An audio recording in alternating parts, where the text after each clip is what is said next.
Back at it, part tres. Um, so this is the other part for the session for today. Uh, I mentioned Tifo or Tifu football channel on YouTube. So basically, this is a channel that does a shorts. It's illustrated. They're like very elementary type of illustrations, but it's a narrated script from that's like an offset of or an offshoot of a football periodical that does articles, lengthy articles about football topics. Football being the world sport of football, um, and uh, so the shorts series are illustrated narrations of some of these articles or portions of these articles. Um, and it's increasingly accessible. Like you can, instead of just having the words, you have a little bit of the visual as well, so that it's easier to like absorb. And it's actually rather interesting for those who have an interest in football. It goes on a number of different topics, from like recapping a game, a match, telling the biography of a player, telling like the inside scoop about what's happening, not gossip things, but like what the background story is of certain legendary events, strategies that managers employ, what's working these days, what's worked historically. So all these different aspects, but also the business of football, and that's this particular video I watched recently was talking about how one Manchester United, which is the club I support out of England, the Premier League, and the bitter rivals Liverpool.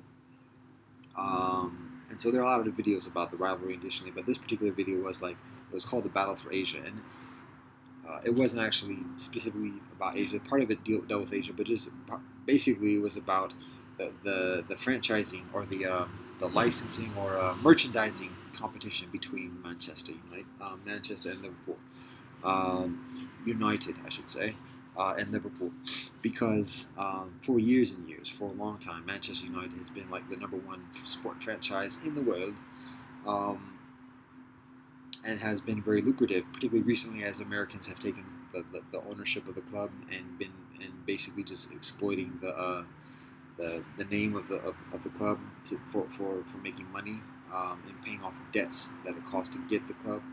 Um, so a lot of people, supporters, have been concerned about the integrity of the club. It's gone through a lot of travail over the past few years, particularly after the retirement of a legendary manager, Sir Alex Ferguson.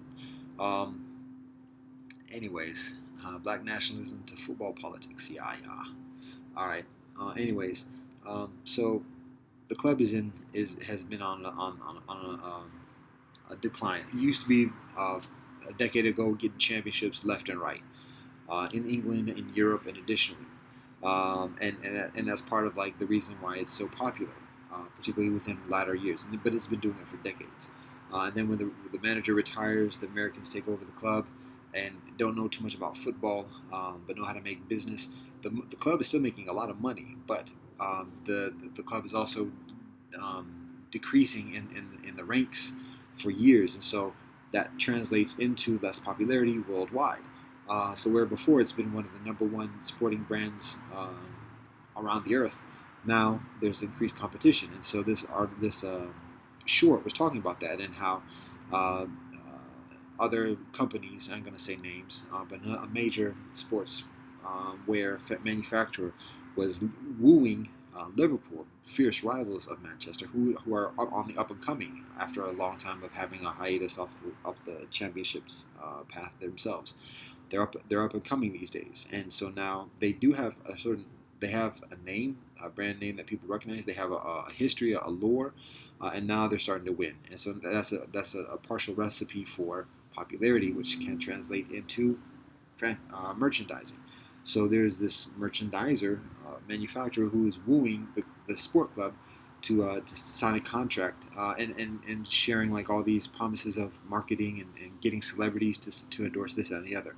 So the Tifu article or Tifo article was talking about that competition, and there was a it began by an anecdote in Japan about people in a bar watching a football match in the early hours of the day, and the scene being different than it was in previous years. So again, this is a global thing. There are markets all around the earth that where football is established, and there's business going on. So, anyways, all this being said, one of like the initial reactions to the article, as a Man United supporter, was like, "Oh, Man United, we got to do something, this and the other." And so you might say, "Wait, hold up, what? I thought you were like the militant, revolutionary, cooperative, this and the other." Oh, righto.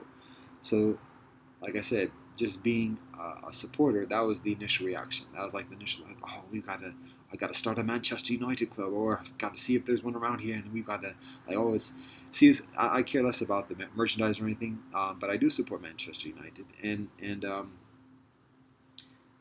uh, there is the rivalries are always taken with a grain of salt, and abstaining from getting into like the hooligan mentality, whatever else, or even anywhere proximate to that. Um, but there is a certain amount of competitiveness. There's a certain amount of rivalry additionally, and um, that's part of the nature of supporting a club. That's part of the nature of being part of a group, and so I consider myself. What's my responsibility if I'm going to be a supporter? What do I do here? So all that being said, this is what I'm getting to.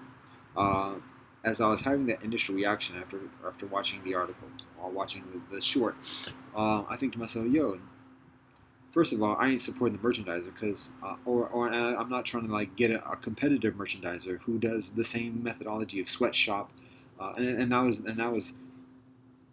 was like the overarching and even the pre-initial reaction because they when the Tifu was mentioning who the sportswear manufacturer was, I was like, oh yeah, I don't buy their stuff because they use slave labor, and so I'm fair trade like this jacket in addition. And so I work diligently in cultivating co-ops and strengthening co-ops to support fair economics. Um, so I'm with the company they were talking about, and then as I consider, well, what can be done to help United? If this company is siding up with Liverpool, then perhaps we can get another company. But even before like even pondering that notion, I'm like, any big name manufacturer, clothes manufacturer, or sportswear manufacturer to compete with the one that was described is doing the same thing. I ain't with that. So I get kicks like these out of Ethiopia. Now this one's over a decade old, but this is fair trade. So that's where I'm getting my footy from.